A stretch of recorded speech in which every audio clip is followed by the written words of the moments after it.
Hello everyone, welcome to Krishi Mentor. This is your Naveen sir. మీ నవీన్ సార్ని. So ఏవోకి సంబంధించి ఏవో నోటిఫికేషన్ సంబంధించి నేను మొన్న ఒక వీడియో చేశాను.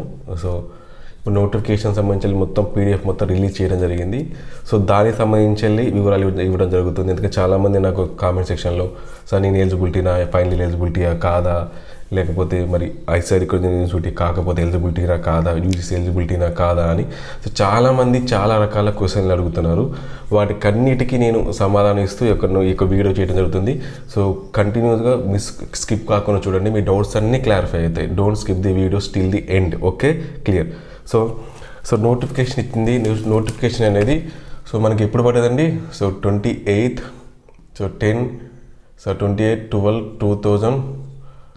2022లో నోటిఫికేషన్ వచ్చిందండి. ఓకేనా? సో నోటిఫికేషన్ ప్రకారము సో మనకి అప్లికేషన్ ఆన్లైన్ స్టార్టింగ్ అనేది 10/1/2023 నుంచి వెళ్ళి ప్రారంభం అవుతుంది. 2023 నుంచి వెళ్ళి ప్రారంభం అవుతుంది. ఓకే, అదేవిధంగా 30/1/2023కి అనేది సాయంత్రం 5 గంటలకి యొక్క అప్లికేషన్ అనేది క్లోజ్ అవుతుంది ఆన్లైన్లో అప్లై చేసుకోవడానికి. ఈ పీరియడ్లోనే మనం అప్లికేషన్ అనేది అప్లై చేయాల్సి ఉంటుంది. ఇంతవరకు క్లియర్ కదండి? దెన్ దీని తర్వాత ఈ నోటిఫికేషన్ ప్రకారము యాజ్ ఆ నోటిఫికేషన్ ప్రకారము so likely to be held. So exam అనేది ఏప్రిల్ 2023లో జరుగుతుంది. లైక్లీ టు బి అంటే జరిగే అవకాశం ఉంది అని, not confirmed. Likely to be held, it may be extended. Okay, confuse కావద్దు. So likely to be held. So I think మీ చేతిలో ఎగ్జాక్ట్గా చెప్పాలంటే 3 months మాత్రమే ఉంటుంది. సో ఏప్రిల్ మంత్ అయినా సాకని ఏప్రిల్ 1st పెట్టచ్చు, ఏప్రిల్ 2nd పెట్టచ్చు, ఏప్రిల్ 1st వీక్ పెట్టచ్చు, ఈ వీక్ పెట్టచ్చు. కాబట్టి మీకు సాలిడ్గా చేతిలో మాకు 3 months మాత్రమే ఉంటుంది. మీ 3 months గట్టిగా ప్రిపేర్ అయితే you will be crack, no problem. Tension పడాల్సిన అవసరమే లేదు. 3 months టైం ఉంది, నో ప్రాబ్లం. సో దీని తర్వాత సో చాలామంది రిక్వెస్ట్ ఏంటంటే ఎడ్యుకేషనల్ క్వాలిఫికేషన్. సో ఎవరు ఎలిజిబిలిటీ ఇది చాలామందిని బాధిస్తున్న క్వశ్చన్. ఫైనల్ ఇయర్ వాళ్ళకి సో కన్ఫ్యూజ్ అయ్యే question. So as on notification, I'm telling that as on date of notification అంటే as on date of notification అంటే ఎప్పుడండి? 28/12/2022 ఆ రోజు వరకు ఎవరైతే సో డిగ్రీ కలిగి ఉంటారో so applicant must possess the relevant degree as on date of notification are the eligible for the direct recruitment of the agriculture officer. It is very clearly mentioned by the TSPSC in notification as on date of notification. Okay, so applicant or candidate must possess the relevant degree, so they are eligible. So దీని బట్టి అర్థం ఏంటంటే the final year students who are doing 4th semester or they are not eligible for the post of the direct recruitment of the agriculture officer. Clear? Is it clear? So ఇప్పుడు మీకు doubt అవచ్చు, sir మేము ఏం చేయాలా? Okay, final 4th వాళ్ళు ఏం చేయాలని మీకు ఆప్షన్ ఉండొచ్చు. There are 2 options. One is first మీరు డైరెక్ట్లీ టీఎస్పీఎస్సీకి రిప్రజెంటేషన్ ఇచ్చేయండి. అప్లికేషన్ ఆన్లైన్ ఓపెనింగ్ కాకముందే మీరు టీఎస్పీఎస్సీకి రిప్రజెంటేషన్ ఇచ్చిన తర్వాత యూ గో టు ద కోర్టుకి వెళ్ళండి. మేము రిప్రజెంటేషన్ ఇచ్చినాము, TSPSC not accepting. So please give consider one time chance because so notification will not repeat again and again. So మళ్ళీ పడితే గ్యారంటీ లేదు కాబట్టి మేము ఫైనల్ లాస్ అవుతున్నాం కాబట్టి మాకు ఆపర్చునిటీ ఇవ్వండి అనేది వన్ టైం ఛాన్స్ కింద కన్సిడర్ చేయమని చెప్పేసి మీరు హైకోర్టుకి ఆశ్రయించాలి. మీరు మళ్ళీ చెప్తున్నా, సో వితౌట్ టీఎస్పీఎస్కి రిప్రజెంటేషన్ ఇవ్వకుండా కోర్టుకి వెళ్తే court will not accept because court అడుగుతుంది. కోర్టు వెళ్ళని మీరు వాళ్ళకి రిప్రజెంటేషన్ ఇచ్చేట ఏమైనా ఆధారం ఉందా అని అడుగుతుంది. అప్పుడు మీరు చూపెట్టాలి ఇచ్చినాం సార్ వాళ్ళు యాక్సెప్ట్ చేయలేదని. సో అప్పుడు court will take up the case and they will give the argument. Okay, they will give the judgment. అది పాజిటివ్ నెగిటివ్ అనేది మీ లాయర్ బట్టి ఆర్గ్యుమెంట్ బట్టి ఉంటుంది. క్లియర్ కదండి? So as a notification final year students are not eligible for the so agriculture officer post. Okay, right, clear. అది దీని తర్వాత ఎడ్యుకేషన్ ఎడ్యుకేషన్ క్వాలిఫికేషన్ ఏముండాలి, okay.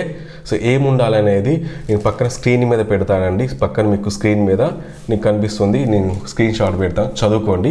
So as on notification ప్రకారము, so GO number, okay. So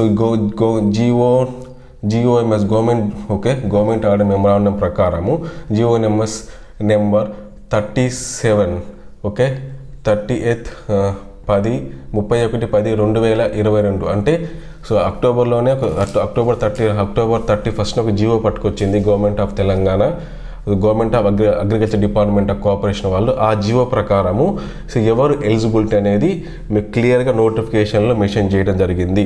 so దానికి సంబంధించినటువంటి మీకు paper అనేది నేను ఇక్కడ స్క్రీన్ మీద పెడతాను, క్లియర్గా చదువుకోండి, ఓకే, రైట్. సో దాని ప్రకారం ఏముంది అంటే చదువుతున్న క్లియర్గా వినండి, okay. So as per the GO number 37, so 31/10/2022, so agriculture cooperation department, so qualification for the post of the agriculture officer.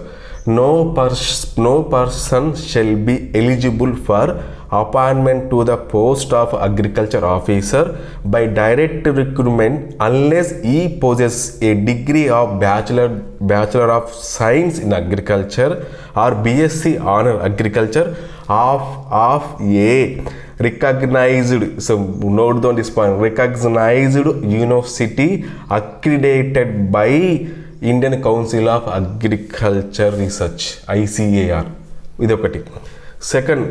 Second point ఇంకా మెన్షన్ చేసి, ఇది very very important. No person shall be eligible for appointment to the post of agriculture officer by transfer or promotion unless he possesses a degree of Bachelor Science in Agriculture, BSc Honors Agriculture of a recognized university accredited by Indian council of agriculture research. ఇక్కడ మీకు 2 points క్లియర్గా ఉన్నాయి. ఒక point ప్రకారం వినండి క్లియర్గా. So ఎవరైతే so university graduate కావాలి, కాలేజ్ కాదండి. So your university must be recognized by the ICAR, వాళ్ళు మాత్రం ఎలిజిబిలిటీ. ఇది ఏవో పోస్ట్కి. ఇంకో second point very very clearly mention. So ఎవరైతే ఏఓకి ప్రమోషన్ కావాలి అనుకుంటున్నారో, అంటే ఏఈఓ నుంచి వెళ్ళి ఏఓకి ప్రమోషన్ కావాలి అనుకుంటున్నారో వాళ్ళకి కంపల్సరీగా సో ICAR రికగ్నైజ్డ్ యూనివర్సిటీ లేదా అక్రిడేటెడ్ యూనివర్సిటీ వాళ్ళే ఎలిజిబిలిటీ. అంటే సపోజ్ నువ్వు ఏఈఓ కింద ICAR స్టూడెంట్కి ఏఈఓ కింద జాయిన్ అయితే వాళ్ళకి ఏఓ ప్రమోషన్ అనేది రాదు. దీన్ని బట్టి ఎందుకు అంటే as per the GO number ప్రకారం must possess the so bachelor of science in agriculture, base agriculture honour recognised university accredited by ICAR ఉండాలి కాబట్టి. సో అది లేకపోతే జీవితాంతం ఏఈఓగానే ఉండాల్సి ఉంటుంది. So your university must recognized by the accredited by the ICAR university. I'm telling not college. University must recognized by the ICAR. So university recognized అయితే automatic college కూడా recognition అయి ఉంటుంది కాబట్టి యూనివర్సిటీ లేకపోతే కాదు. క్లియర్ కదా? సో దీన్ని బట్టి క్లియర్ అర్థం చేసుకోవాలి. So education qualification non ICAR వాళ్ళు ఎలిజిబిలిటీ కాదు. ఓన్లీ BS అగ్రికల్చరే ఆ bachelor of science in agriculture వాళ్ళు మాత్రమే ఎలిజిబిలిటీ. బయోటెక్నాలజీ కానీ, ఫారెస్ట్రీ కానీ, హార్టికల్చర్ కానీ they are not eligible for the post of agriculture officer in Telangana state. So this is about the education qualification. Clear కదండి? So దీని తర్వాత నేను ఎగ్జామ్ ప్యాటర్న్ చెప్తాను సింపుల్గా. ఆ ప్యాటర్న్ ప్రకారం చూసుకోండి. సో ప్రిపేర్ కండి. ఓకే, ఎగ్జామ్ ప్యాటర్న్ కంటే ముందు సో మీరు గుర్తుంచుకోవాల్సింది, సో మొత్తం మనకి మల్టీ జోన్ 1లో సో 100 పోస్టులు, మల్టీ జోన్ 2లో 48 పోస్టులు, టోటల్ 148 వేకెన్సీస్ అనేవి మనకి క్లియర్ చేయడం జరిగింది. సో మల్టీ జోన్ 1 అంటే ఏంది, మల్టీ జోన్ 2 అంటే ఏంది, నేను ఆల్రెడీ మీకు లాస్ట్ వీడియోలో మీకు స్క్రీన్ షాట్ పెట్టడం జరిగింది. మళ్ళీ ఎవరికైనా చూసుకోవాలంటే వాళ్ళ కోసం మళ్ళీ ఈ పక్కన so multi zone 1, multi zone 2 అని వాటికి ఏ డిస్ట్రిక్ట్లో వస్తాయో స్క్రీన్ షాట్ పెట్టడం జరుగుతుంది. సో దీని తర్వాత బ్రేకప్. సో ఈ మల్టీ జోన్లో ఏ కేటగిరీకి ఎన్ని పోస్టులు ఉన్నాయి, సో జనరల్కి ఎంత ఉన్నాయి, జనరల్ ఉమెన్కి ఎంత ఉన్నాయి, ఎస్సీకి ఎంత ఉన్నాయి, బీసీకి ఎంత ఉన్నాయి, BCA, BCB, సో ఎవ్రీథింగ్ అనేది వాళ్ళు ఇవ్వడం జరిగింది. ఆ బ్రేకప్ అనేది, ఆ బ్రేకప్ని మీ పక్కన నేను స్క్రీన్ షాట్ పెడతాను, మీరు చూసుకొని క్లియర్ చేయండి. సో దీని తర్వాత pattern of the exam. Okay, so pattern of exam మనకి consist of the 2 papers. Paper 1 Okay, paper 2. Okay, so paper 1 will be the general studies and general abilities.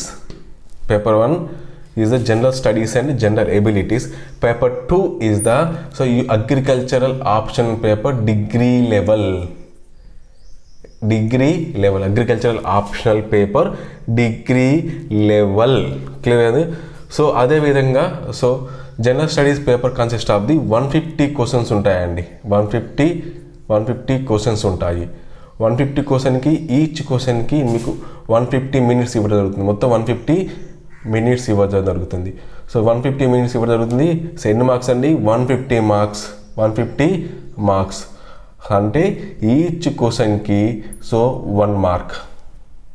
Okay, coming to the paper 2 is agriculture optional paper, degree లెవెల్లో. ఇందులో కూడా నీకు 150 questions ఉంటాయి. ఓకేనా, ఈ 150 question మనకి 150 మినిట్స్లో చేయాల్సి ఉంటుంది. ఓకే, 150 మినిట్స్లో చేయాల్సి ఉంటుంది. సో దీనికి మార్క్స్ అనేవి 300 మార్క్స్ ఉంటాయి. 300 మార్క్స్ ఉంటాయి అంటే ఈచ్ క్వశ్చన్ క్యారీ 2 మార్క్స్. ఓకేనా, ఈ రెండు కూడితే 150 ప్లస్ 300, టోటల్ 450 మార్క్స్కి ఎగ్జామ్ ఉంటుంది. 450 మార్క్స్కి ఎగ్జామ్ ఉంటుంది, గుర్తుంచుకోవాలి. Then agriculture general studies paper అనేది both the language, Telugu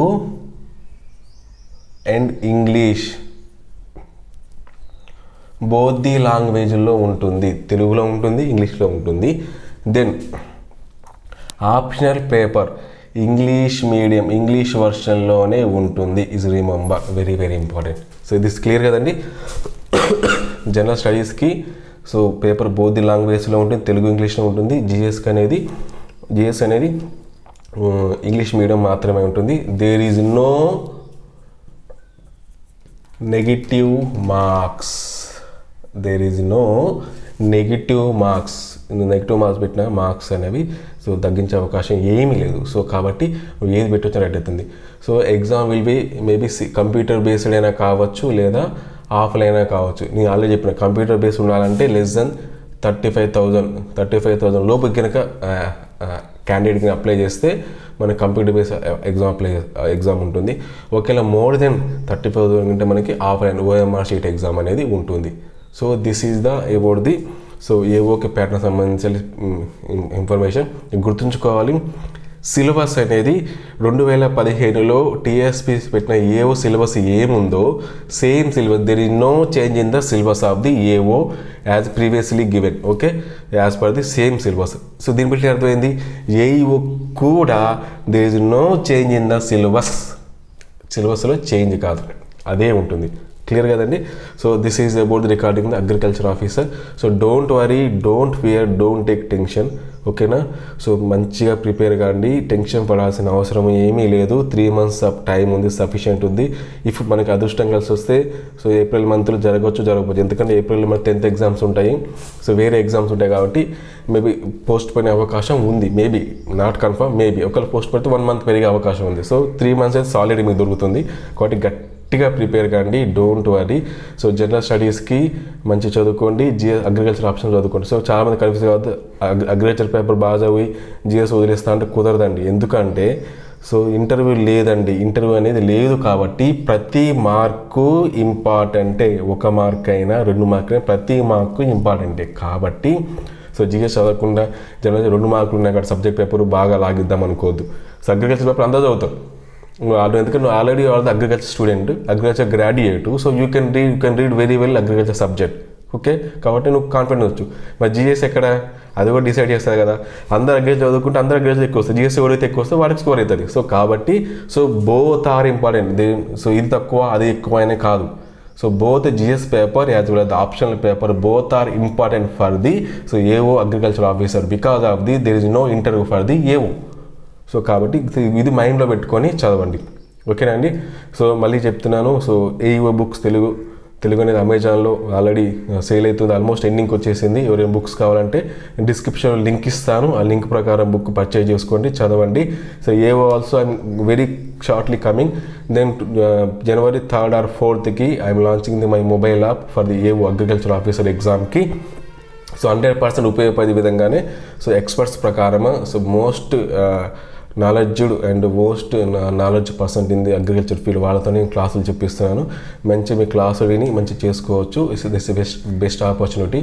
so మీరు ఎవరైనా ఆఫ్లైన్ పోవడం కష్టం అనుకున్నప్పుడు online very good compare to the offline. Because so ఆఫ్లైన్లో ఒకసారి చెప్పొచ్చు చేస్తారు, బట్ ఆన్లైన్లో నువ్వు చెప్పిన దాన్ని మళ్ళీ you can watch N number of times and you can write down notes. That is the criteria. Okay, once again, so for all the best for the who are preparing for the AO exam. And so ఎవరైతే first time నా channel చూస్తారో like చేయండి, share చేయండి, subscribe చేయండి, comments చేయండి. మీ comments compulsory చేయండి.